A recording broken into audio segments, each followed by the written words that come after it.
बापू को ये चिंता ही नहीं है कि मीडिया बापू के ऊपर खेल रहा है, गालियां दे रहा है, बापू को कोई फर्क ही नहीं पड़ रहा, बड़े रिलैक्स होके बोल रहे, तो बड़ा अजीब खेल है, ये तो नहीं होना चाहिए।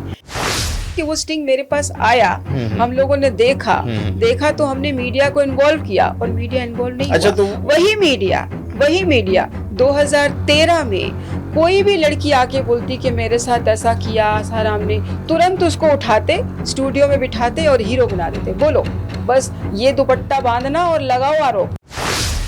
इन्होंने सोनिया गांधी के खिलाफ कुछ बोला था तो सोनिया गांधी ने इनके एक बार किसी पत्रकार ने ये सवाल पूछा, एक पत्रकार ने बापूजी से सवाल पूछा तो बापूजी ने जवाब दिया कि मैं किसी का नाम लेना पसंद नहीं करूंगा, मैं तो चाहता हूँ सबका मंगल हो, सबका भला हो। ये निष्काम भाव सेवा है, यहाँ कोई सैलरी किसी को नहीं मिलती, हम सैलरी लेके कामयाबी। तो जो करोड़ों का चढ़ावा आता है वो कहाँ जाता है? बीच में एक कल्कि अवतार का जिक्र आया था मुकदमे में और वो अचानक वो मुद्दा उठा और अचानक गायब हो गया। वो क्या है कल्कि अवतार? लोग कह रहे हैं कि वही ताले की चाबी है। एक तरह से देखा जाए तो यही वो केस है जिसकी वजह से बापू जेल में है और जेल से बाहर नहीं आ पा रहे। मैंने तो वीडियो देखा है कि भाई ये होशंगाबाद में उनका इतना बड़ा ये चल रहा है, मॉल चल रहा है, अब जिंदगी एस्टेब्लिश हो गई है, इसकी ये बेटी है, ये अब इसका हस्बैंड बन गया है, पता नहीं वो क्या कहानी है, मतलब उनके पास मॉल है। ये मैंने उनका उस मॉल की मेन चेयर पे वही बैठी हुई थी। तो आपका कहना है कि ये जो कल्कि अवतार वाले लोग जो थे, प्रोपेगेंडा करने वाले लोग, इन लोगों ने उस लड़की को खड़ा किया जिसने मुकदमा किया? देखो अब बताओ, एक लड़की अपने आप को कमरे में बताती है और बताती है उस कमरे में बापू हैं, तो तीसरा तो है ही नहीं ना, गवाह कैसे हो गया? सारे मीडिया वालों ने उसको हीरो बनाया अपने स्टूडियो में बैठा के कि ये रहा मेन मुख्य गवाह, ये रहा। अरे वो मुख्य गवाह अरेस्ट है, किस बात पे अरेस्ट है बता तो दो।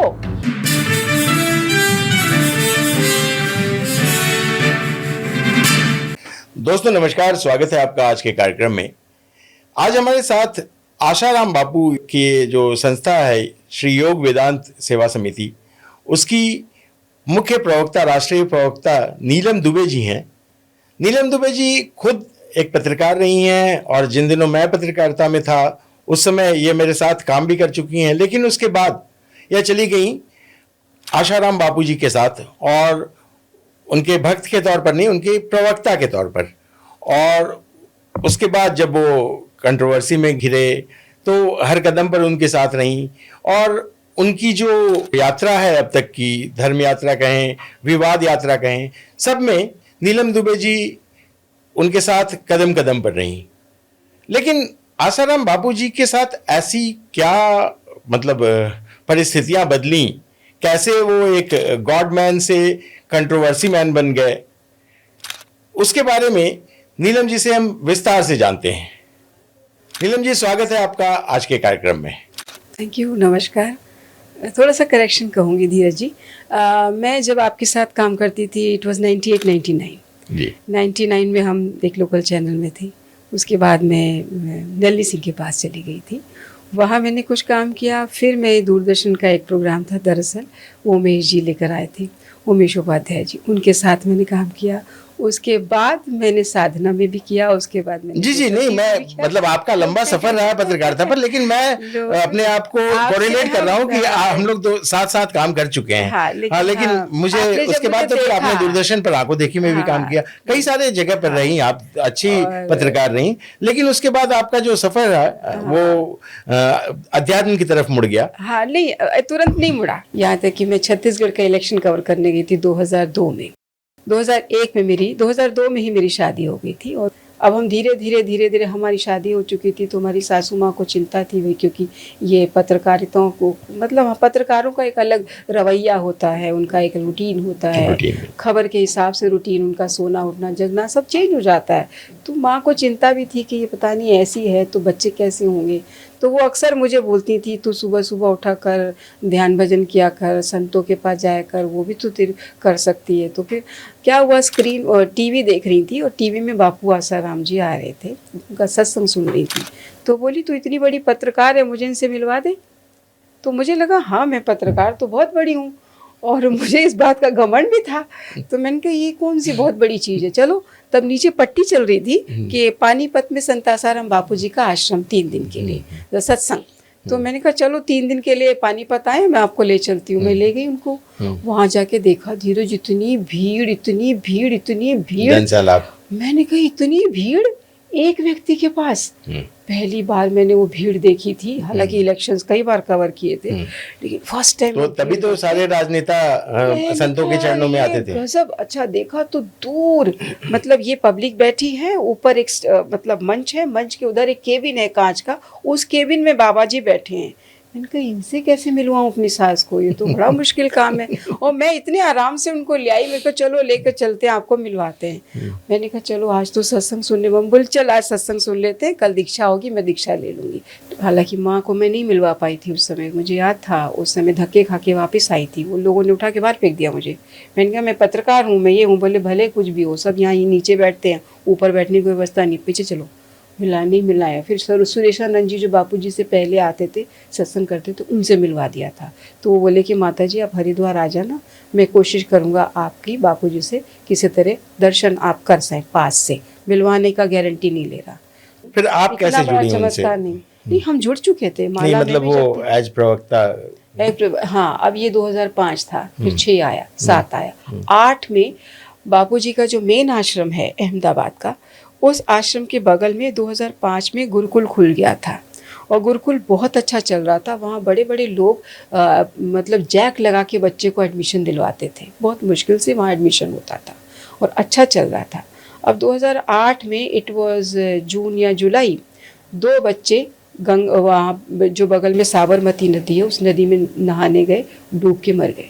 तो कुछ बच्चे गए, कुछ बच्चे वापस आए, कुछ नहीं आए। 2 बच्चे जो मिसिंग थे रात में पता चला, तो उनका इन लोगों ने पुलिस स्टेशन में FIR वगैरह करवाया, रिपोर्ट करवाया, उनके पेरेंट्स को बताया। फिर ढूंढते ढूंढते पता चला यहाँ नहीं कहानी, जाके नदी में उनकी बॉडी मिली। ये बात मीडिया ने हाइप कर दी और इतनी बुरी तरह से हाइप कर दी कि तांत्रिक होता है, काला जादू होता है, ये होता है, वो जो आरोप लगा सकते थे सब लगा डाले बापूजी पर। तो उस समय मेरे मन में था, मैंने कहा ऐसे को मैं अपना गुरु मान रही हूँ, अगर ये गलत है तो मुझे लोगों को बताना चाहिए, और अगर ये सही है तो मैं एक शिष्य हूँ, मेरा फ़र्ज़ बनता है। तब मैंने कहा दोनों तरीक़ों से मुझे खुद को तहकीकात करनी चाहिए। तो मैं अपने से इन्वेस्टिगेशन करने के लिए गुजरात गई। भाई हुआ क्या था। मैंने वहाँ जब ज़मीनी हकीकत जानने की कोशिश की तो पता चला ये एक हादसा है। हादसा कहीं भी कभी भी किसी के साथ भी हो सकता है। यहाँ खड़े खड़े हमें अगर हार्ट अटैक हो जाए तो इसमें धीरज का दोष नहीं है। धीरज ने स्टूडियो में बुलाया है, इसका मतलब वो कोई कॉन्स्पिरेसी नहीं है, कुछ भी हो सकता है ना कभी भी। तो मैंने कहा एक हादसे को कॉन्स्पिरेसी का नाम दिया जा रहा है, और एक जर्नलिस्ट नहीं सबके सब मिल करके। कहा ये तो बड़ा गलत है। तो मैंने कहा मेरी एक जिम्मेदारी बनती है। मैंने गुरु दक्षिणा तो दी नहीं, बापू गुरु दक्षिणा लेते भी नहीं थे। आप पैसे दे दें, नारियल दे दे, बापू नहीं लेते। बापू बोलते हैं कि गुरु दक्षिणा के रूप में मुझे इतना दे दो कि मानवता की सेवा करोगे, ये दे दो। तो अब मानवता की सेवा में ही आता है, जब बापू सनातन की सेवा में कूदे हैं और उनकी सेवा अगर हम वो गुरु हैं और हम शिष्य का धर्म नहीं निभा पाए तो फिर मानवता भी क्या करे। वो एश्योरेंस चाहते हैं। तो मतलब मुझे लगा कि यार यहाँ जिम्मेदारी बनती है। उस समय बापूजी रजोकरी में थे, दिल्ली में रजोकरी, और एकांत में थे, मतलब सत्संग नहीं कर रहे थे। एकांत का मतलब होता है कि बापूजी ध्यान भजन ज़्यादा करते हैं, लोगों से मिलते जुलते नहीं हैं, लेकिन जो आश्रम के सेवादार हैं वो आसपास रहते हैं। तो वो थे रजोकरी आश्रम में लगभग 30-40 लोग थे। तो मैं वहाँ पहुँची, मुझे पता चला, किसी ने बताया कि दीदी इनका रजत शर्मा का प्रोग्राम है और उसमें बापूजी जा रहे हैं। कुछ था उनका प्रोग्राम, उसमें बापूजी उनके स्टूडियो जाएंगे कल, तो उनकी कुछ बातचीत होगी। तो मैंने कहा बापूजी स्टूडियो गए तो वो लाइव खोल देंगे, और ये ऑलरेडी सारे नेगेटिव हैं, कोई फेवर में है ही नहीं, और कोई जानने की कोशिश भी नहीं कर रहा कि एग्जैक्टली हुआ क्या है। कम से कम जानो तो सही कि गलत कौन है, सही कौन है, कुछ तो जानो। तो मुझे था कि अगर उन्होंने लाइव मतलब टेलीफोन लाइन खोल दी तो कोई भी कुछ भी बकवास करेगा, और बापूजी को अगर किसी ने कुछ कहा तो साधकों को बर्दाश्त नहीं होगा, हो सकता है तोड़ फोड़ हो जाए, और यही इनको चाहिए। खबर बढ़ेगी तो बात कुछ का कुछ पहुंचेगा। मैंने कहा ये नहीं होना चाहिए। तो मैं किसी भी तरह अब बापूजी से अब मिली मैं, तो मैंने लोगों को बोला, मैंने कहा ये नहीं करो, इसको रोक दो, मना कर दो, ये गलत होगा, इसका रिजल्ट गलत आएगा। तो बोले कैसे गलत आएगा? अब उस दौरान में मैं IIMC में पढ़ाती थी, Indian institute of mass communication में। तब की बात है 2008 में, चैनल छोड़ चुकी थी। मैं सुबह जाती थी, शाम को 5 बजे फ्री हो जाती थी। 5 बजे के बाद मैं आश्रम में सेवा देती थी। तो अब क्या हुआ कि जब मैंने बोला तो बोले कि देखो बापूजी के सामने तो हम नहीं बोल सकते, आप बोल सकते हो तो आपको ले जाएंगे। मैंने कहा मुझे ले चलो। ये लोग मुझे लेके गए। बापूजी ऐसे सामने चेयर पे बैठे थे, यहाँ गिनती के 30-40 लोग बैठे थे, सब पुरुष थे। रात का टाइम था, लगभग 7:30 पौने 8 होगा। और मुझे लेके गए कि वाह बापूजी, एक नीलम दुबे नाम के एक जर्नलिस्ट है, वो आपकी सेवा, वो शिष्या भी है, वो आपको कुछ कहना चाहती है। तो मैं गई, तो मैंने कहा बापूजी आपका हमने सुना है कि इस तरह से आप किसी चैनल में जा रहे हैं, आप मत जाइए, मेरी रिक्वेस्ट है। तो बापू बोले क्यों, जाने से क्या होगा? तो मैंने कहा बापूजी वो इस तरह से खबर को खेलेंगे, यहाँ खबर खेली जाती है, पकाई जाती है, खेली जाती है। ये हमारे एथिक्स सब गायब हो गए, जो हमने पढ़े हैं वो यहाँ नहीं होते हैं। तो बापू बोले ऐसा है तुम्हारा फील्ड? मैंने कहा जी बापूजी, यहाँ तो TRP का खेल होता है। तो बोले TRP क्या होता है? तो मैंने कहा टेलीविज़न रेटिंग पॉइंट होते हैं बापूजी, उसका कार्ड बनता है। जितने ज़्यादा टेलीविज़न रेटिंग पॉइंट होते हैं उतना ज़्यादा हमको ऐड मिलता है। बोले ऐड तो सबको मिलता है। मैंने कहा नहीं बापूजी। फिर मैंने पूरा बताया कि 10 सेकंड का ऐड यहाँ चलेगा, उसके इतने पैसे, यहाँ चलेगा उतने पैसे, इतनी TRP पे इतना, मैंने पूरा एक्सप्लेन किया। बोली तो बड़ा अजीब सा खेल है, बापू को ये चिंता ही नहीं है कि मीडिया बापू के ऊपर खेल रहा है, गालियाँ दे रहा है, बापू को कोई फ़र्क ही नहीं पड़ रहा, बड़े रिलैक्स होके बोल रही, तो बड़ा अजीब खेल है, ये तो नहीं होना चाहिए। मैंने कहा बापू जी है, होता है, आप मत जाइएगा। तो बापू बोले मैं हाँ बोल के ना नहीं बोलूँगा, जो ज़ुबान दे चुका हूँ। तो मैंने कहा बापू जी ऐसा अगर ज़ुबान दे चुके हो तो अपन सिम सेट कर लेते हैं। अब सिम सेट क्या होता है? तो मैंने सिम सेट समझाया कि बापू जी यही होता है, आप उनके स्टूडियो मत जाइए, वो अपना OB वैन वगैरह ले करके, कैमरा ले करके यहाँ ले आते हैं और रिकॉर्ड करके वहाँ चला देंगे। उसमें टेलीफोन लाइन खुलेगी नहीं, वो वाली चीज से मैं बचना चाहती हूँ। सवाल जवाब नहीं होगा, मतलब जो सवाल जवाब होगा केवल संवाददाता आप अपना जवाब दीजिए, जो उनके सवाल होंगे आप जवाब दीजिएगा। तो आप बोले अच्छा उससे TRP? मैंने कहा उसमें भी TRP बढ़ेगी, लेकिन उसमें खेल नहीं कर पाएंगे वो लोग, ज़्यादा नहीं कर पाएंगे, वरना तो ये अपने हिसाब से सवाल देके फोन पे सवाल पूछवाएंगे, प्रायोजित दर्शक होते हैं, प्रायोजित सवाल होते हैं। मैंने कहा बापूजी सब खेल होता है, कोई सवाल पूछता नहीं है, हम जैसा पूछना चाहेगा हमें लाइन भी नहीं मिलेगी, ये अपने सवाल पूछवाते हैं, अपनी गालियाँ पढ़वाते हैं, TRP बढ़वाते हैं। तो बोली हो यहाँ तक पहुँच गए तुम लोग? तो बोले चल तू ले मेरा इंटरव्यू। तो मैंने कहा बापूजी जो सवाल वो पूछेंगे मैं एज ए शिष्या आपसे नहीं पूछ सकती। तो बोले मेरा आदेश है, पूछ। मैं कहा ठीक है आदेश है तो मान लेती हूँ। अब मैंने धीरे सारे टेढ़े टेढ़े सवाल जो बन सकते थे, मतलब कोई और होता तो मैं पूछती, मैं भी उस समय पत्रकार ही थी, तो मैंने सारे सवाल पूछे। अब पीछे जो साधक थे उनको बुरा लग रहा था, कोई तो अपनी शर्ट पैंट पहनती थी उस समय, तो शर्ट खींच रहा है कोई मेरी पीछे से कि चुप रहे मत बोल। फिर भी मैं बोल बापू जी का आदेश है, अब पीछे से वो शर्ट खींच रहे कि मत बोल, ये इस तरह की भाषा मत बोल।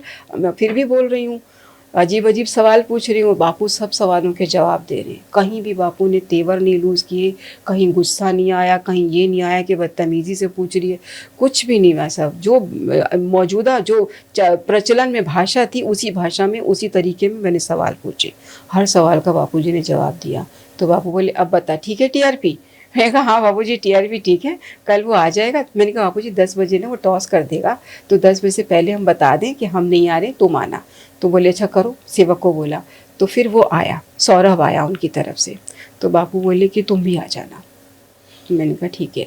तो नेक्स्ट डे जब सौरभ आया तो मैं भी अपना ऑफिस से छुट्टी लेके आ गई। फिर बापूजी का इंटरव्यू उसने लिया, ये सब हुआ रिकॉर्डिंग। अब जब टेलीकास्ट होता है, अच्छा उसने बोला कि बापूजी आप हर सत्संग से पहले नारायण नारायण बोलते हैं। तो बापूजी बोले कि कोई भी शुभ काम करो उससे पहले 4 बार नारायण बोलना चाहिए, नारायण नारायण नारायण नारायण।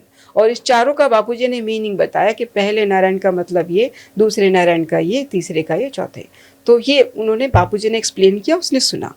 ओके, सवाल आगे चला। अब जब वो व्यक्ति टेलीकास्ट करता है, टेलीकास्ट में आता है, जब भी हम बापू आसाराम से सवाल पूछते थे तो वो नारायण नारायण बोल के टाल देते थे। उस नारायण को उसने यूज़ कहाँ किया?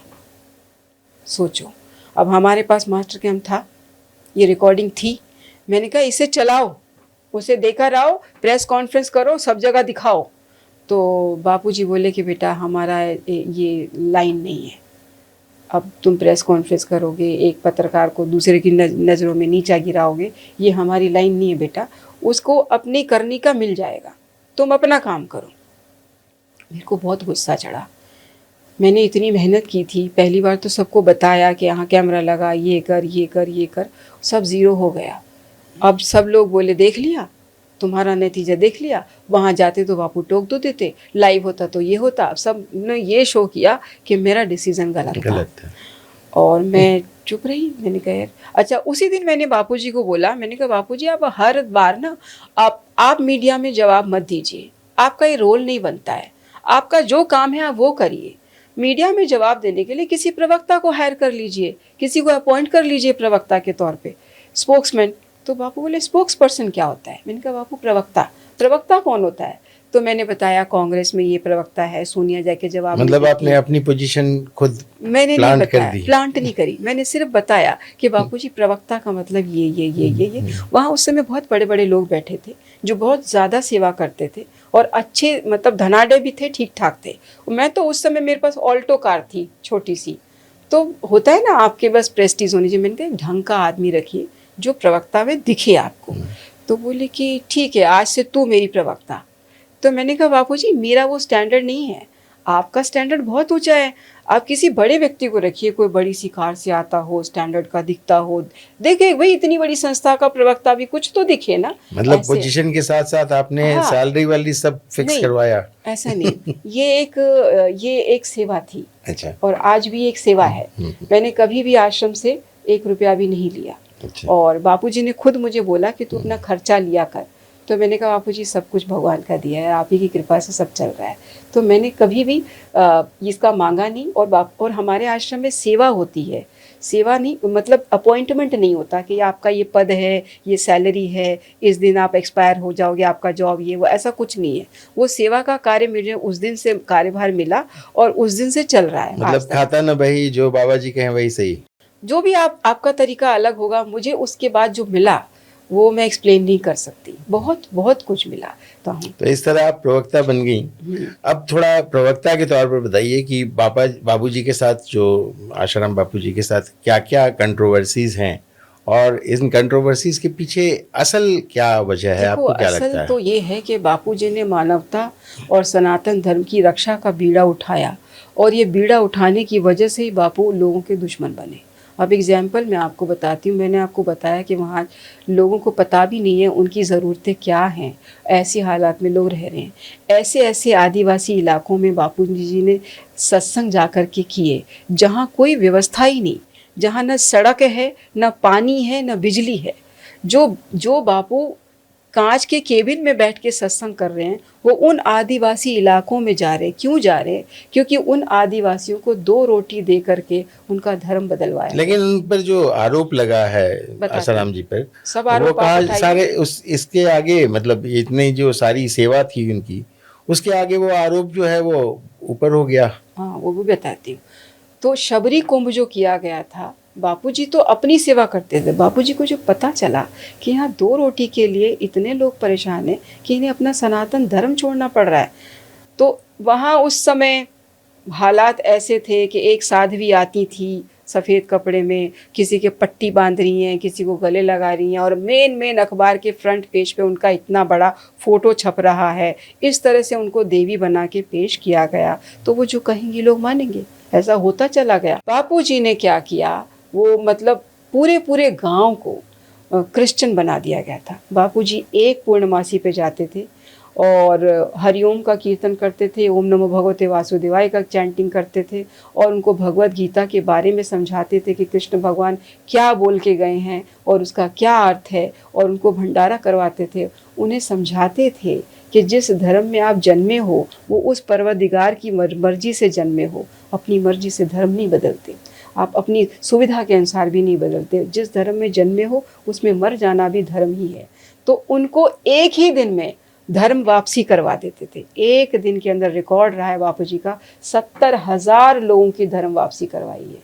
अब बताओ उन 70,000 को हिंदू से क्रिश्चियन बनाने में उनको कितनी मेहनत करनी पड़ी। लेकिन इन पर जो आरोप है, आरोप बता उसका इससे क्या और लेना फिर देना? 98 के आसपास बापूजी पर काला हांडी में ये वार हुआ, जानलेवा हमला हुआ। उस समय बापूजी को मंदिर में एक साधक ने बंद कर दिया था, 3 दिन तक बंद थे। वहाँ पानी बिजली कुछ नहीं था, जानलेवा हमला हुआ था, बहुत मुश्किल से बचाया था नक्सलाइट एरिया में। अब धीरे धीरे बापूजी पर आरोप शुरू हो गए। 2009 आया। 2009 में आश्रम के कुछ लोग जो नियम फॉलो नहीं करते थे, उनको जब डांट पड़ती थी तो वो आश्रम छोड़ के चले गए, आश्रम के अगेंस्ट होना शुरू हो गए। 2009 में एक व्यक्ति जो लगभग 20 साल आश्रम में रहा, उसको ये था कि अब मैं बाहर काम करूँगा। उसने कुछ लड़कियां ढूंढनी शुरू करी कि बापू के खिलाफ, इनके आचरण पे, कैरेक्टर पे आरोप लगाने वाला कोई मिल जाए। अब वो खोज तो कुछ रहा था, किसी एक लड़की ने उसका स्टिंग कर डाला। ये बात उसको भी नहीं पता थी कि उसका स्टिंग हो रहा है। वो उस लड़की को ट्रेन कर रहा है, होटल में ले जाके सिखा रहा है कि जब मीडिया में तुमको हम ले जाएंगे, प्रेस कॉन्फ्रेंस पे सब तुम्हें रखेंगे, तो प्रेस वाले ऐसे ऐसे सवाल पूछेंगे, तुम ये जवाब देना। मैं ये चाहता हूँ कि आसाराम बापू, तो बड़ी बदतमीजी से नाम ले रहा था, मैं नहीं ले रही, आसाराम बापू जी के को जेल हो जाए और उनके बेटे को अलग जेल हो जाए और पूरे उनके परिवार पर केस हो जाए। 2009 में उसने बोला है। 2013 में वही हुआ है जो 2009 में वो बोल चुका है। वो स्टिंग कहाँ हुआ? हाँ, इस YouTube में मिलेगा आपको, राजू चंडाक स्टिंग ऑपरेशन। उसने जो जो लाइन बोली है, जिस सीक्वेंस में बोला है, उस सीक्वेंस में 2013 में वो घटनाएं घटी हैं। ये कौन था राजू चंडाक? राजू चंडाक अपने आश्रम में ही रहता था, सेवा करता था। लेकिन जब धीरे धीरे अच्छा, उस बीच में क्या हुआ, 9 में जब ये स्टिंग आया, जब स्टिंग, उसने व्यक्ति ने ये तक नाम ले दिए कि कौन कौन उसके साथ है। उसने ये भी बोला बहुत बड़े बड़े नेता हैं मेरे पास, कुछ मंत्री मेरे पास हैं, कुछ जजेस मेरे पास हैं, कुछ मेरे पास बड़े बड़े वकील हैं। मैं ऐसे ऐसे केस इन पर लगवाऊंगा कि नारायण साईं अलग जेल में सड़ेगा और आसाराम अलग जेल में घुसेगा और बाहर नहीं आने दूंगा। आप सीक्वेंस देखो, 2009 का स्टिंग उठाओ, जिस सीक्वेंस में उसने बोला है 2013 में उस सीक्वेंस में वो घटनाएं हुई हैं। अब जब ये स्टिंग उस लड़की ने किया, उस लड़की ने स्टिंग तो कर लिया, लेकिन उसको ये नहीं पता कि इसका करूं क्या। तो उसने कुछ दिन बाद, मतलब लगभग ये उस समय तो मीडिया अगेंस्ट में था ही, 2008 से शुरू हो गया था, 9 में उसने स्टिंग कर लिया। ये स्टिंग वो लेके घूम रही है सीडी कि क्या करो इसका। तो उसने गुमनाम लिफाफे में डाल के करोलबाग आश्रम में भेज दिया। करोलबाग आश्रम में वो सीडी पड़ी रही। कुछ दिन बाद वहाँ के संचालक जो मणि काका थे, मणि काका ने वो देखा और उन्हें 4-5 लोगों को बुलाया। उन 5 लोगों में मैं भी थी। जब मैंने देखा, मैंने कहा तो बहुत बड़ी खबर है, सारा मीडिया हमारे खिलाफ है, और अगर ये खबर सारे मीडिया में चल जाए तो ये जितने भी हमको गाली दे रहे हैं वो सब हमारी स्थिति को समझ जाएंगे। तो इसका मतलब वो जो चंडाक जी जो थे, वही एक बाबा के पीछे थे और नहीं, उसने क्रिश्चियन मिशनरी पूरा ग्रुप बताया। उसको फंडिंग कहाँ से हो रही है बताओ। जो आश्रम में 20 साल रहा है, क्या उसके पास पैसे होंगे? 20 साल बाद वो चला गया तो क्या पैसा होगा? और ये काम अगर वो कर रहा है तो बिना पैसे होगा? कलेक्शन तो कर रहा है वो। तो सीधे आप किस पर क्या कहती हैं कि ये सारी व्यवस्था है उसने बनाई। वो बताया, आप स्टिंग देखो। हाँ। जब आप स्टिंग देखोगे तो आपको लगेगा यार इतना अच्छा। फिर जब वो स्टिंग हमने देखा तो हमने कहा इसका प्रेस को देते हैं। नहीं, मतलब अगर एक लाइन में मानी जाए, मेरी बात पूरी होने दो। मैं वो सीडी लेके 3-4 लोगों के साथ सीडी लेके हर चैनल के लोगों से मिली, सभी चैनल के टॉप हेड से, कि ये स्टिंग है, आप जब भी चलाएं चला दीजिए। अगर आप चलाने का चार्ज भी लेंगे तो वो भी हम दे देंगे। ये तो खबर है।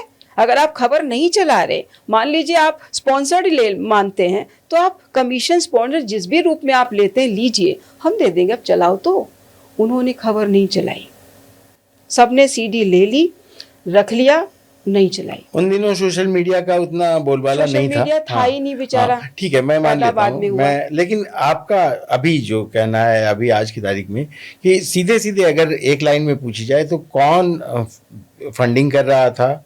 और जो आपने बताया कि राजू चंडाक मेन इम्प्लीमेंटर थे।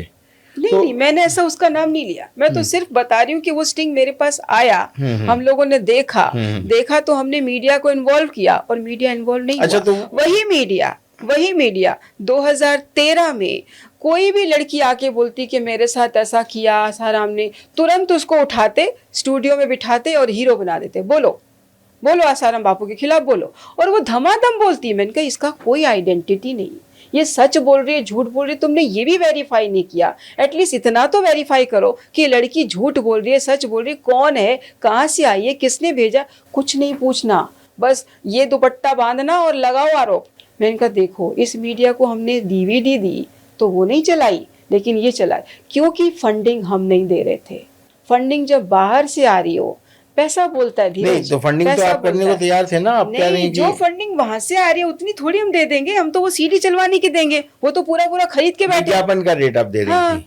आप जब पूरा चैनल ही आपने स्टार्ट करवाया पैसे देके, तो आप मेरे लिए थोड़ा काम करोगे। जब पैसा मार्केट में इतना फ्री फ्लो पैसा आया कि धड़ाधड़ चैनल खुल गए। एक स्टेज आप देखो ना, आप भी जर्नलिस्ट हो, 2008 में कितने चैनल थे? लोग कहते हैं कि सोनिया गांधी ने अपनी एक तरफ बार से इनके, किसी इन्होंने पत्रकार सोनिया गांधी ने- के खिलाफ कुछ बोला था तो सोनिया गांधी ने इनके एक बार किसी पत्रकार परेशान ने ये करवा सवाल दिया। पूछा, जी, एक पत्रकार ने बापूजी से सवाल पूछा, तो बापूजी ने जवाब दिया कि मैं किसी का नाम लेना पसंद नहीं करूंगा, मैं तो चाहता हूँ सबका मंगल हो, सबका भला हो। आप सोचो, मतलब बापूजी के खिलाफ कोई राजनीति कर रहा हो या ना कर रहा हो, इससे बापू को फर्क ही नहीं पड़ रहा। संत हमेशा संत ही रहेंगे, आप कहीं भेज दो। नहीं तो आप दो टूक में अगर कहें तो अभी जो जिस देखो, मामले में वो भीतर मैं सिर्फ हैं, इतना जिस मामले में वो कहूंगी, जेल में हैं, उसके पीछे कौन लोग हैं? जब ये केस आया, ये लड़की का केस आया, इसमें उस समय मैं एक चैनल में काम कर रही थी, सेक्टर 62 में न्यूज़ एक्सप्रेस चैनल में मैं काम कर रही थी, और मेरे सभी चैनलों में मेरे मित्र हैं क्योंकि लंबे अरसे से मैं टेलीविज़न में हूँ। तो IBN 7 से एक मेरे मित्र ही है, उसने मुझे फ़ोन किया कि नीलम तुम्हारा बाइट चाहिए। मैंने कहा किस लिए? मैं सुबह सुबह जल्दी, मैं लेट हो गई थी, अमूमन लेट हो ही जाती हूँ ऑफिस को, तो मैं जल्दी जल्दी गाड़ी चला रही थी, रॉन्ग साइड से गाड़ी निकाल रही थी मैं। तो मैंने कहा किस लिए चाहिए? तो बोला तुम्हारे बाबा फंस गए। मैंने कहा कैसे? उनके खिलाफ 0 FIR है। मैंने कहा यार 0 FIR में कोई फंसता है? ये तो तुझे भी पता होगा। बोला नीलम इस बार तैयारी पक्की है, आप बताओ, एक जर्नलिस्ट हो, आपको सिर्फ एक बाइट चाहिए, आपको दिमाग में ये कहाँ से आया कि इस बार तैयारी पक्की है? मैंने कहा ठीक है, अब देखो दूसरे चैनल का कैमरा हमारे अपने चैनल में नहीं घुस सकता, तो मैंने कहा ठीक है तू चैनल के बाहर आ जाइयो, वहाँ पे पार्क है, मैं वहीं तेरे को बाइट दे दूँगी। उसने बोला कि 0 FIR है, घटना जोधपुर की है, दिल्ली के कमला मार्केट में FIR हुई है और लड़की के साथ छेड़खानी करी है, संत आसाराम बापू ने करी है, और अब तुम फंसे। तो मैंने कहा ठीक है, देखते हैं कौन फंसता है। मैंने कहा 0 FIR है क्या मतलब है? मैंने अपने चैनल के क्राइम रिपोर्टर को बोला कि जा इस थाने और ये वाली FIR की कॉपी निकलवा। वो कॉपी निकलवाने गया 10 बजे। आप बताओ FIR की कॉपी कितने मिनट में निकल जाती है? Maximum 10 minute. हम पत्रकारों को तो 10 ही मिनट हाँ, लगते हैं ना। रेडी है आपको दे दिया। हाँ, अगर आम आदमी होगा तो 1 घंटा 2 घंटा। वो व्यक्ति शाम को आ रहा है और बोला मैम बहुत बड़ी साजिश है, आप लोगों को बहुत मेहनत करनी पड़ेगी, खबर मार्केट में ब्रेक हो चुकी है और धाराएं अभी लगाई जा रही हैं, आपके बाबा अंदर जाएं और बाहर ना पाएं, ये कोशिश हो रही है। मेरा माथा ठनका। मैंने कहा ये क्या बोल गया? क्योंकि वो काफ़ी अनुभवी आदमी बोल रहा है। मैंने कहा इतना अनुभवी आदमी इतनी बड़ी बात आराम से नहीं बोलेगा, बिना आकलन के नहीं बोलेगा। उस समय तक वो पूरी FIR पर क्या क्या लिखना है वो तैयार नहीं हुआ था, कुछ नहीं है, धाराएं लगाई जा रही थी। तो मैंने तुरंत आश्रम में फ़ोन किया, जो मैं कर सकती थी, मेरे हाथ में क्या था, बाहर रहती हूँ, अपनी ज़िंदगी जीती हूँ, गृहस्थ हूँ, आश्रमवासी हूँ नहीं। मैंने आश्रम में एक मेन संचालक को फ़ोन किया। मैंने कहा भाई ऐसा ऐसा है, तुम फटाफट कुछ करो, थाने भागो, फटाफट जो वकील वगैरह पकड़ो, देखो क्या हो सकता है। तो बोले अरे दीदी FIR 0 FIR है, इसमें क्या चिंता करना, बापू सत्संग कर रहे हैं, सत्संग का मजा लो। फ़ोन काट दिया। मैंने कहा ये देखो इसको कोई फ़र्क ही नहीं पड़ रहा। अब शाम हो गई, अगले दिन फिर खबर बढ़ गई, अगले दिन और खबर बढ़ गई, फिर और खबर बढ़ गई, खबर बढ़ती जा रही है और ये बोलते 0 FIR है।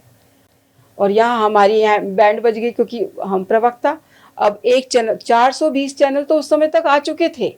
अब हर चैनल में आप बैठो, खाने को रोटी नहीं मिलती थी, कब बनाऊं कब खाऊं। मैं कह लो, और पता है जो हेल्प करता था धीरज वही गायब।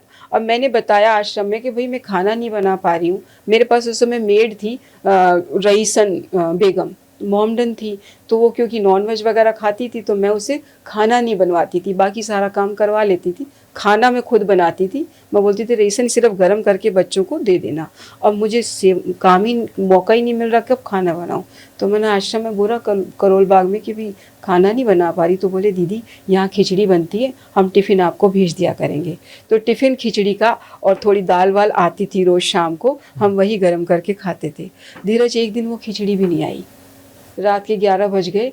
मैंने कहा यार खिचड़ी नहीं आई आज, अब क्या करें। अब 11 बजे में लास्ट चैनल NDTV रात को 11:15 बजे मेरे घर से निकला। अब मैं रसोई में जा रही हूँ तो बच्चे बेचारे भूखे हैं, तो मैंने हस्बैंड को बोला कि क्या करें, तो बोले कि मैं मार्केट से कुछ ले आता हूँ। गए बाज़ार में, मार्केट खुलवाई, कन्फेक्शनरी की शॉप खुलवाई, बिस्किट ब्रेड लेकर आए, बटर लेकर आए, वो सेका वो खिलाया। अगले दिन पता चला कि जो संचालक हमें खिचड़ी देता था उसको भी अरेस्ट कर लिया। अब मतलब यार कहाँ जाओ हेल्प लेने, फिर हद हो गई। हर व्यक्ति पकड़ के अंदर, पकड़ के अंदर, पकड़ के अंदर, पकड़ के अंदर, धारा लगाओ, पकड़ के अंदर, धारा लगाओ, मेरे पे धारा लगा दी। मैं घर से भागी, 1 हफ्ता घर से भागी, बच्चा मेरा 1.5 साल का। मैंने कहा यार ये देखो मेरे अरेस्ट वारंट निकाल दिए, इसको अरेस्ट करो, इसकी फांसी की सजा है। मैंने कहा यार हर व्यक्ति दोषी है यहाँ पर। तो कारण क्या था आपको? कारण ये था कि बापू सनातन धर्म की रक्षा में पूरी तरह से लगे हुए थे, और बापू जी लगे हुए थे तो लगे हुए थे। अब जिस लड़की की आप चर्चा कर रहे हो, वो बच्ची छिंदवाड़ा गुरुकुल में पढ़ती थी, और छिंदवाड़ा गुरुकुल में पढ़ती थी, उसके पिताजी सेवा भी करते थे, उसके बाकी 2 भाई भी। देखिए केस की मेरिट पर बहुत डिस्कशन हो चुका है, केस की मेरिट तो नहीं ये कर रहे आप। मैं उसके पीछे की स्टोरी पर जानना चाहता हूँ। आपको क्या लगता है कि इसके पीछे बहुत चर्चा है कि नारायण साईं और आसाराम बापू में आपस में नहीं बनती थी, नारायण साईं जो उनके बेटे हैं उनसे तो आपने अंतर है कहीं से ना? क्या सुना मुझे नहीं पता, लेकिन मैंने कभी भी नहीं देखा कि नारायण साईं बापू का कभी विरोध करते हूँ। बापू किसी का भी विरोध नहीं करते।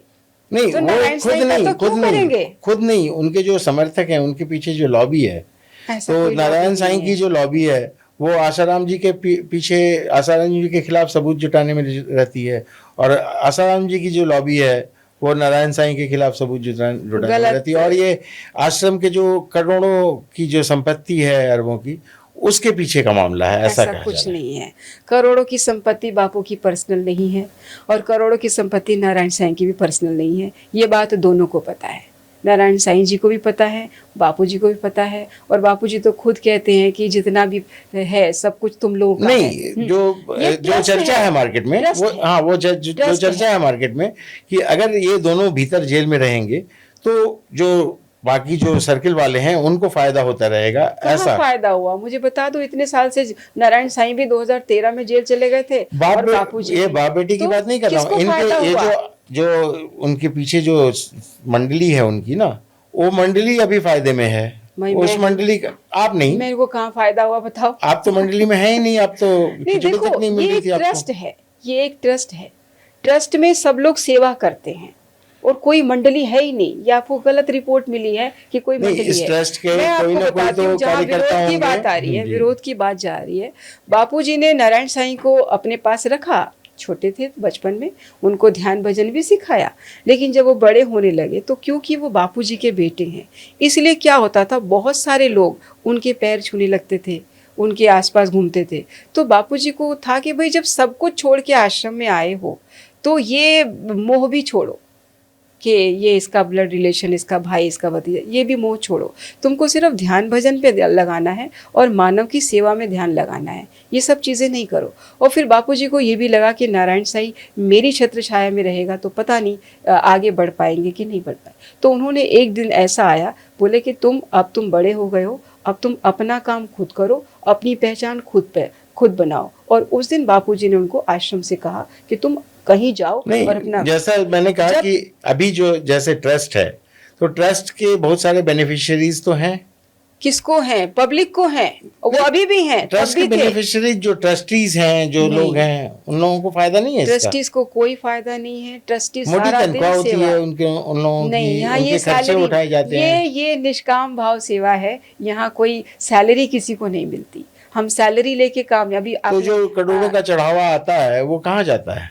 अब बताती हूँ। जैसे कि ये आदिवासी इलाका था, आदिवासी इलाकों में जब बापूजी ने वापस इनको धर्म वापसी की तो इनको ये गारंटी दी कि तुम्हें भोजन मिलता रहेगा। तब इन लोगों के राशन कार्ड बने। एक फैमिली में कितने मेंबर हैं, 8 हैं, 10 हैं, उस हिसाब से राशन कार्ड बना। और वो राशन कार्ड लेकर के आश्रम में जाते हैं, इनको दाल चावल तेल वेल सब दिया जाता है।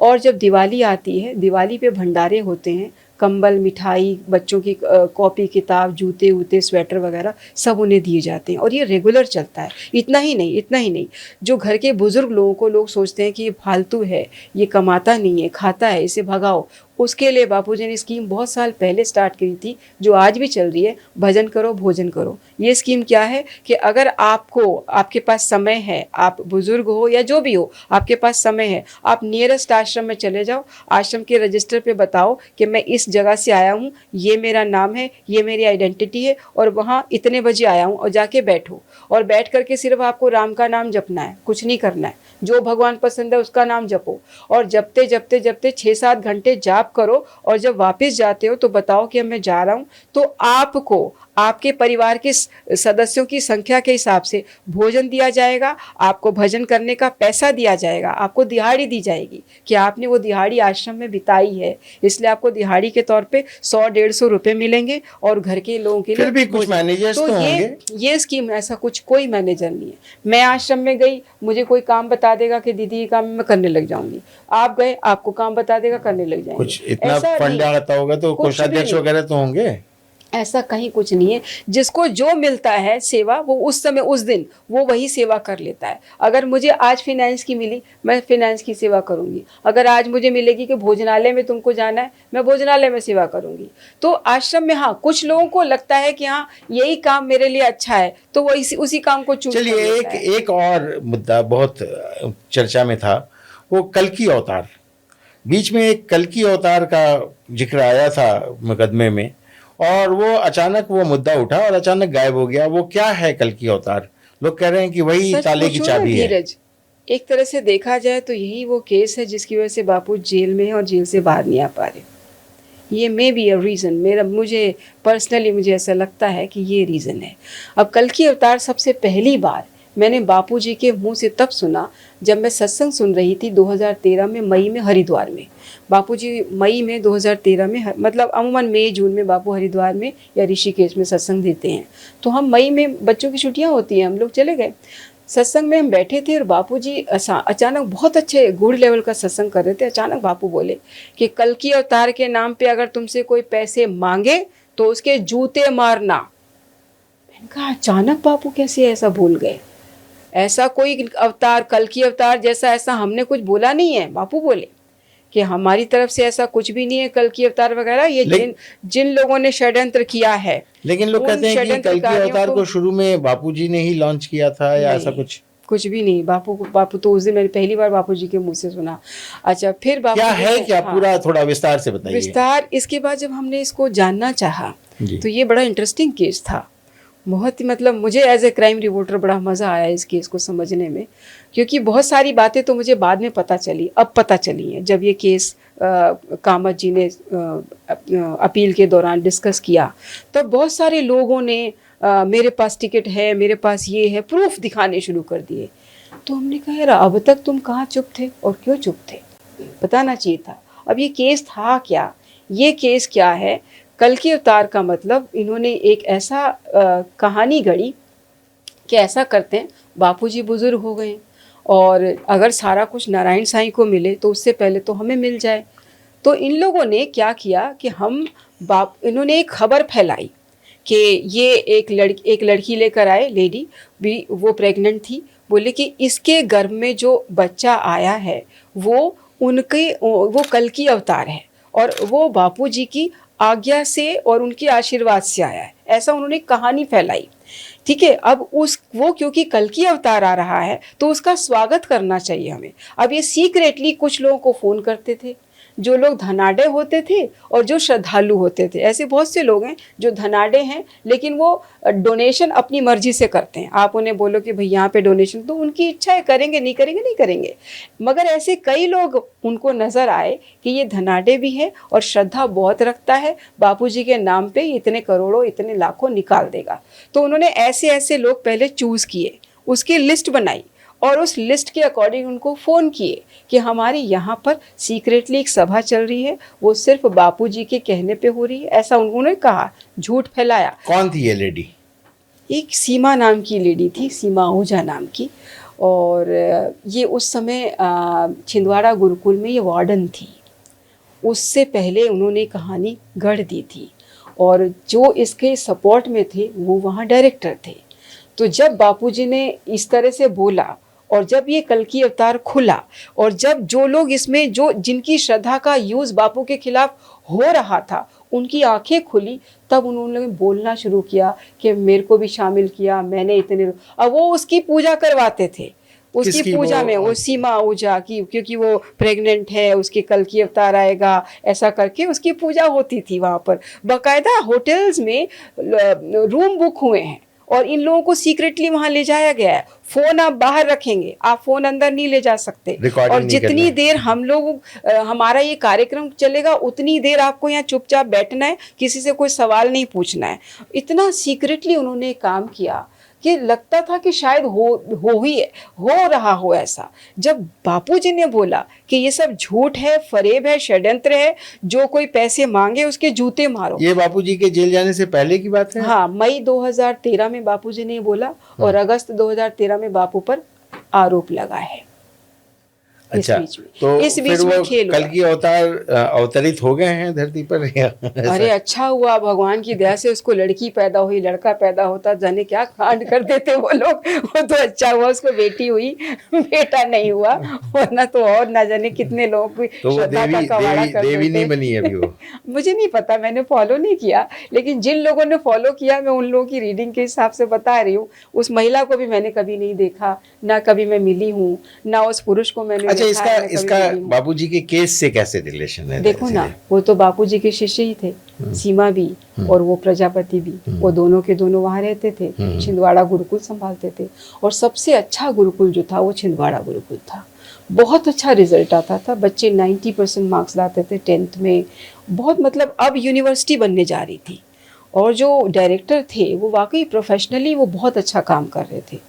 ये क्या कांड हुआ मेरे तो समझ में नहीं आया। मतलब मैंने जो सुना था कि वो उन्होंने गुरुकुल बहुत अच्छा संभाला, उन्होंने मतलब बच्चों को अच्छी तालीम देने, शिक्षा दीक्षा, वो सब मुझे जो सुनने में आता था। मैंने तब तक छिंदवाड़ा गुरुकुल नहीं देखा था। छिंदवाड़ा गुरुकुल मैंने बाद में देखा, जब बापू अरेस्ट हो गए तब मैं छिंदवाड़ा गुरुकुल गई। तो मैं देखने गई भी कैसा है क्या है, वार्डन कहाँ रहती थी, वो अध्यक्ष कहाँ रहता था, दोनों की सेटिंग कब हुई, मतलब दोनों आश्रम में रह रहे हैं, दोनों में अफेयर कब हो गया। वो व्यक्ति 40 साल से ऊपर का, वो लड़की 22 या 23 की, मैंने कहा ये कैसे हो गया। वो प्रेग्नेंट भी हो गई। और वो मतलब खेल ऐसा उन्होंने करा। बहुत लोग अब बोल रहे हैं, अब एक एक करके दो करके सब बोल रहे हैं। हाँ, तो मेन मुकदमे से कैसे जुड़ रहा है? तो फिर उसी गुरुकुल की वो बच्ची थी। जब बापूजी ने ये उनका कांड खोल दिया, षड्यंत्र खोल दिया, तो जिन जिन लोगों ने पैसे दिए थे, बापूजी ने बोला अपने पैसे वापस मांगो, जो पैसे तुम दिए हो वो पैसे वापस लो। ये दान का पैसा है, उसका भी नुकसान होगा, तुम्हारा भी होगा। दान का पैसा समाज की सेवा में, मानव की सेवा में जाना चाहिए, ये गलत जगह जाएगा। तो आपका कहना है कि ये जो कल की अवतार वाले लोग जो थे, प्रोपेगेंडा करने वाले लोग, इन लोगों ने उस लड़की को खड़ा किया जिसने मुकदमा किया? देखो, ये सारी चीजें मैं इसलिए नहीं बोल सकती क्योंकि मेरे हाथ में प्रूफ नहीं है, लेकिन जो लोग मुझे बोल रहे हैं वो प्रूफ दिखा रहे हैं। जैसे एक व्यक्ति, उन्होंने कहा कि मैं ट्रैवल एजेंट हूँ, उन्होंने वो टिकट्स दिखाई, जो टिकट उस लड़की के फादर का ही है और उस जगह का ही है जहाँ कल की अवतार का ये सभा होनी थी। कल की अवतार से कोई एक मॉल का भी जुड़ा है, जो किसी होशंगाबाद में कोई मॉल है। वो मॉल जो है वो काफ़ी बड़ा मॉल है, मैंने फ़ोटो देखी है, मैंने उसका होशंगाबाद जाके देखा नहीं है। वो लड़की, वो लेडी ही चलाती है, सीमा यही ही जो चला, सीमा आहूजा, हाँ हाँ। वही चलाती है, वही उसकी शायद मालकिन है। मेरे को तो किसी ने वो वीडियो लाके दिखाया। अच्छा, तो वो पहले कि कल्कि दीदी ये अवतार को देखो जन्म देने उसका वाली थी, उसके बाद फिर वो मॉल की मॉल ओनर को बन जन्म गई। दे बैठी। हाँ, तो मॉल की ओनर बन गई, तो बड़ा मैंने तो वीडियो देखा है कि भाई ये होशंगाबाद में उनका इतना बड़ा ये चल रहा है, मॉल चल रहा है, अब जिंदगी एस्टेब्लिश हो गई है, इसकी ये बेटी है, ये अब इसका हस्बैंड बन गया है, पता नहीं वो क्या कहानी है, मतलब उनके पास मॉल है। ये मैंने उस मॉल की मेन फोटो, मेन चेयर पे वही बैठी हुई थी। एक वो जमीन का क्या मुद्दा है, जो वहाँ आश्रम की जमीन है, उस पर भी कुछ विवाद है। नहीं, ऐसे विवाद तो मैं नहीं कहूँगी, लेकिन ये क्या है कि शायद गलत फहमी हो गई होगी या जाने क्या कहानी है। संत आसाराम बापू जी का जो मेन आश्रम है वो मोटेरा में है। मोटेरा मतलब साबरमती नदी के जस्ट पास में, मोटेरा में, अहमदाबाद में बहुत बड़ा आश्रम है। वो पहले जंगल था, बहुत मतलब घना जंगल था, और वहाँ पर ज़्यादातर उस समय 70 के दशक में और वहाँ पर शराब की फैक्ट्री बनी हुई थी, तो शराबी वराबी उतना कच्ची शराब बनाते थे, पीते थे, पुलिस भी कंट्रोल नहीं कर पाती थी। उन दौरान बापू घूम घूम के साधना करते थे। तो बापू घूमते फिरते जब उस जंगल में गए तो बापू को उसकी वाइब्स थोड़ी अच्छी लगी। तो बापूजी ने जब ध्यान भजन वहाँ करना शुरू किया तो पुलिस वाले आते थे, तो ये पुलिस वालों को शराबी मार के भगा देते थे। तो बापूजी के शेल्टर लेके वो अपना काम कर पाते थे। तो फिर बापूजी वहाँ रुक गए, छोटी सी कुटिया बनाई खुद अपने हाथ से, उस कुटिया में ध्यान भजन करते थे। अब धीरे धीरे बापूजी का नाम होने लगा, तो लोग आते अपनी समस्याएं लेके, समस्याएं हल होने लग गई, तो ज़्यादा लोग आने लगे। अब ये जो शराब की फैक्ट्री थी धीरे धीरे वहाँ से मूव कर गई, और बापूजी का आश्रम वहाँ पे ऐसे बन गया कि लोग आए, बापूजी से सत्संग सुने, घंटों 2 घंटों बैठे। तो पुलिस को भी बहुत अच्छा लगा कि अब शराब की भट्टी जो ने हटानी थी वो खुद ही हट गई। तो बापूजी ने जब वहाँ पर दीवारें बनवाने के लिए खुदाई करवाई तो वहाँ बहुत सारी राख निकली, लगभग 10-15 ट्रक। तब बापू ने ध्यान में देखा तो देखा कि जाबल्य ऋषि जी ने यहाँ पर ध्यान भजन किया है और बहुत सारा हवन किया है, यज्ञ किया है, ये उसकी माटी अंदर दबी हुई है। तब बापू बोले अच्छा, वाइब्स जो ऋषि की थी वही हमको यहाँ खींच के लाई, वरना हम नहीं आते।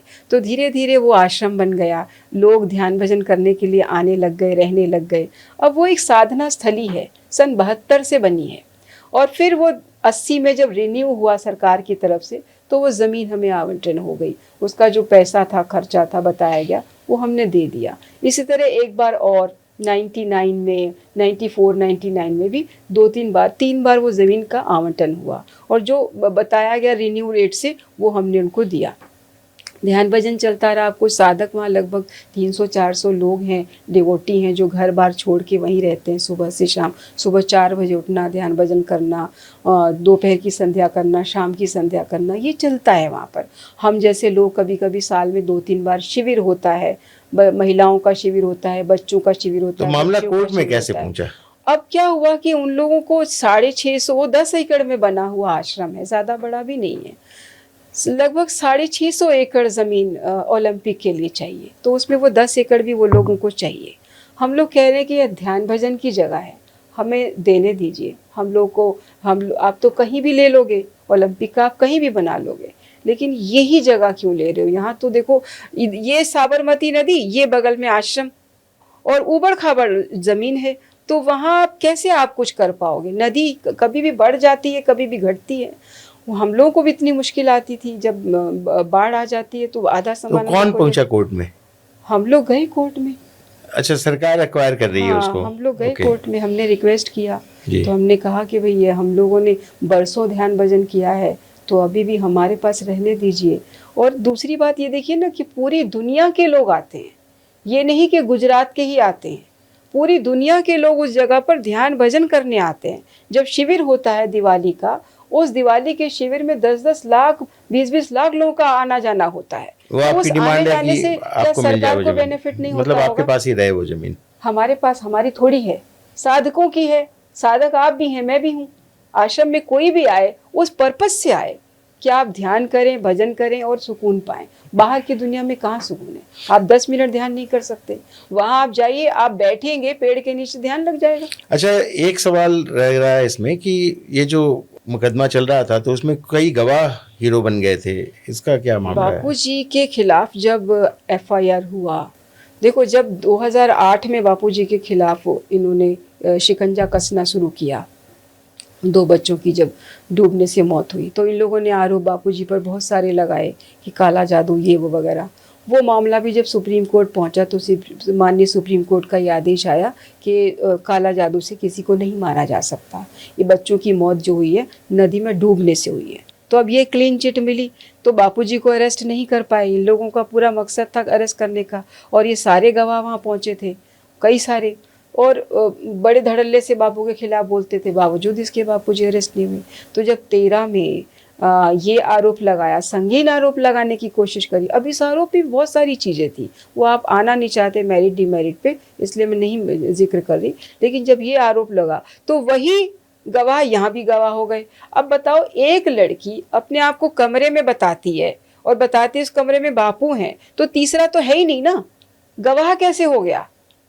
जब मेरे और आपके बीच में बात यहाँ हो रही है, तीसरा यहाँ कोई भी नहीं है, तो ये गवाह कैसे हो अपने आप को बता सकते हैं? जो 2005 में आश्रम छोड़ के चला गया, 98 में आश्रम छोड़ के चला गया, एक व्यक्ति, हाँ, वो 2005 में आश्रम छोड़ के चला गया, तो 2013 की घटना का गवाह कैसे हो गया? महेंद्र चावला, उसको तो कई चैनलों ने हीरो बनाया, और अब वो अरेस्ट हुआ। अरेस्ट कैसे हुआ? वो एक सरपंच को फोन करता है कि मैं तेरा नाम ले दूंगा, नहीं तो तू 70 लाख रुपए दे दे। तो उसने कहा दे देता हूँ। उसने शायद कुछ पैसा दे दिया, 70 लाख रुपए। फिर उसने बोला तेरा नाम मैं वहां से हटा दूंगा, ये पैसे दे दे। तो 70 लाख रुपए उसने भेज दिए, और उसने उसका नाम नहीं लूंगा कोर्ट में, ये शर्त उससे उनका आपस में सेटिंग हुआ। बाद में उसने पुलिस में कंप्लेन भी करवा दी कि मेरे को इस तरह से ये धमकी दे रहा है और पैसे मांग रहा है। वो पैसे उसके घर से बरामद हुए। अच्छा। 70 में से 40 लाख बरामद हुए, और वो अरेस्ट हुआ, और उसका भतीजा घर से भागा हुआ है। ये किसी मीडिया ने खबर नहीं दिखाई। सारे मीडिया वालों ने उसको हीरो बनाया अपने स्टूडियो में बैठा के कि ये रहा मेन मुख्य गवाह, ये रहा। अरे वो मुख्य गवाह अरेस्ट है, किस बात पे अरेस्ट है बता तो दो। वो भी नहीं बता रहे कि आदमी 70 लाख रुपए, यानी तुम एक सरपंच को ब्लैकमेल कर रहे हो कि 70 लाख रुपए दे दे तो तेरा नाम हटा दूंगा, नहीं तो तुझे भी अरेस्ट करवा दूंगा। और वो बेचारा वो लोग दे रहे हैं उसको 70 लाख रुपए, और वो उसके बाद और उससे पैसे की डिमांड थी, तो उसने कहा कि भैया ये और मांगेगा, फिर मांगेगा, फिर मांगेगा, अब थाने चलो। मतलब बापूजी के खिलाफ जो खबरें आती हैं उसको मीडिया बढ़ा चढ़ा कर बताता है, और जब उनके पक्ष में खबरें आती हैं उसको किसी अखबार में, किसी चैनल में खबर देखी कि मुख्य गवाह महेंद्र चावला अरेस्ट हुआ, 70 लाख में से 40 लाख उसके घर बरामद हुए। वो कोई काम धंधा नहीं करता, 40 लाख रुपए आए कहां से उसके पास? किसी ने सवाल नहीं पूछा, किसी अखबार ने नहीं पूछा, किसी चैनल ने नहीं पूछा। मैं पूछती हूँ उन चैनल वालों से, भैया तुम 2 साइडेड खबर दिखाना कब शुरू करोगे? 1 साइडेड में स्टॉप तो करो। नहीं कर रहे ना। अच्छा, आपको क्या लगता है इस मुकदमे का परिणाम क्या होगा? या बापूजी छूटेंगे कभी, जनता के सामने आएंगे? बापूजी को इस चीज की चिंता नहीं है। बापूजी ब्रह्मज्ञानी संत हैं, और ब्रह्मज्ञानी संत जो होता है ना, पूरे ब्रह्मांड को अपना समझता है। श्री कृष्ण भगवान ने भगवत गीता, श्रीमद् भगवत गीता में 64 बार ज्ञानी का नाम लिया है, और ज्ञानी ही ब्रह्मांड का ज्ञान रखते हैं, उन्होंने बहुत बार बोला है। तो बापूजी को इसकी चिंता नहीं है कि मैं छूटूं नहीं छूटूं ये वो। बापूजी को इस बात की चिंता ज़रूर है कि जिस सनातन धर्म की रक्षा मैं कर रहा था, उसकी रक्षा होनी चाहिए और होती रहनी चाहिए। वो सनातन धर्म इस धरती से गायब नहीं होना चाहिए, क्योंकि बापूजी अक्सर कहते हैं कि अगर इस धरती से सनातन धर्म गया तो मानवता गई, और मानवता गई तो फिर सब कुछ गया, फिर कुछ नहीं बचा सकते आप। तो बापूजी को यही टेंशन है, यही चिंता है कि मानवता, सनातन धर्म हमेशा जीवित रहना चाहिए इस धरती पर, कोई रहे या ना रहे। तो बापू छूटे ना छूटे, बापू इसकी चिंता कभी भी नहीं करते। बापूजी जब जेल गए, मैं जेल में बापू को मिलने गई थी, जोधपुर जेल में बापूजी को रखा गया था। बापूजी हमेशा, मतलब बापूजी को बहुत पुरानी एक बीमारी थी, ट्राइजेमिया की।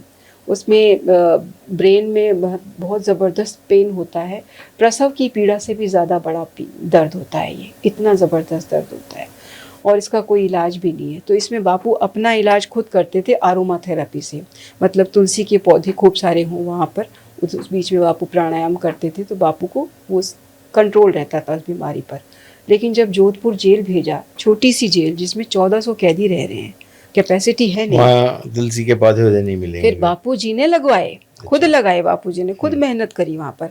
और वहाँ का वातावरण ऐसा कि मैं एक बार बैठी हुई थी, वेट कर रही थी कि मेरा टर्न है बापूजी से मिलने का, तो रेत उड़ रही थी। वो रेत उड़ के जब फेस पे लग रही थी तो ऐसे लग रहा था अंगारे लग रहे हैं। इतनी गर्मी कि वहाँ की हवा भी ना आग के थप्पड़ मारती है। और सर्दी चले, सर्दी में जाओ तो हड्डियाँ भी आपकी कप कप आ जाए, ऐसी तो इन लोग तो एसी कमरे में रहते उस होंगे। बीच में नहीं, वहाँ कहाँ एसी, पंखा मुश्किल से एक चलता होता जेल था। में भी एसी वगैरह हमने नहीं? अपना इलेक्ट्रिशियन भेज के पंखा ठीक करवाया है। अच्छा, उनको एसी वगैरह की सुविधा नहीं मिलती? किस जेल में एसी मिलता बता दो। बहुत सारे कैदियों को एसी कमरे दिखाओ मिलते हैं। ना। नहीं, तिहाड़ में तो तमाम जितने वीआईपी कैदी हैं सबको सब एसी नहीं कमरे में नहीं, रहते हमें हैं। तो वीआईपी माना ही नहीं आप लोगों ने। वीआईपी मानते तो हम तो बार बार कह रहे थे कि हमारे आश्रम में होम अरेस्ट कर दो। हम तो कितनी बार रिक्वेस्ट नहीं, डाली। सरकारी जेलों में अरे एसी कमरे रहते हैं जब जिसमें बापू बीमार हुए ना, बहुत जितने ज्यादा, राजनेता या बड़े अधिकारी जितने भी अरेस्टेड हैं, कौन कहाँ रहता है वो मैं उनको उस तो विषय में सेवक नहीं भी जा मिलते रही। हैं। मैं उस विषय में जा रही हूँ। जब बापू बीमार हुए, बहुत ज्यादा बीमार हुए, और जब बापू को एम्स ले जाया गया, तब हमने ये रिक्वेस्ट करी कि मेडिकल बेल दे दीजिए। मेडिकल बेल नहीं मिल रही थी हमको। हम लोग सड़कों पे उतरे, रैलियां की गई। भोपाल में 1 लाख लोग रैली में आए थे। मुंबई में लगभग 50-60 हजार लोग, मुंबई जैसे आर्थिक नगरी में 50। चंडीगढ़ में मेरे ख्याल से 80,000 लोग चंडीगढ़ में नहीं, रैली उनके में फॉलोअर हैं, बड़ी संख्या में बहुत, हैं। मतलब इतना रैली, जगह जगह रैली, जगह जगह रैली। महिलाएं उतरी थी मैदान में, इतनी धूप में वो सड़क पे चल रही हैं कि बापूजी को छोड़ दो, बापूजी ने दो, नारे लगा रही हैं। तब जाके मेडिकल बेल मिली। और मेडिकल बेल में भी 3 सिपाही बापूजी के साथ रहेंगे, ये मेडिकल बेल थी। उसमें हम हॉस्पिटल जाते थे, बापूजी को आयुर्वेदा मेडिसिन ही सूट करता है, एलोपैथ बापू को चाहिए नहीं, फिर भी एलोपैथ दिया जा रहा था। कितनी मुश्किल से जूझ बापूजी को लगभग 8 बीमारियां हो गई जेल में जाने के बाद। उससे पहले स्वस्थ थे। वो तो आपने कहा कि लोगों की बीमारियां ठीक करते हैं, फिर तो क्या हुआ, तो अपने खुद बीमारियों के शिकार हो रहे हैं। अभी भी कर रहे हैं। देखो, नाई अपने बाल खुद नहीं काटता है, अच्छा, पता है कि नहीं? गाय अपना दूध खुद नहीं पीती है। चलिए, ये श्रद्धा का विषय है, हम इसमें बहुत ज़्यादा कमेंट नहीं कर सकते। अपने करियर में और आशाराम जी बापू के करियर में आपने बहुत बड़ा योगदान दिया है। आपने अपने बारे में बताया, हमारे कार्यक्रम में आई। आपको बहुत बहुत धन्यवाद। नमस्कार। नमस्कार।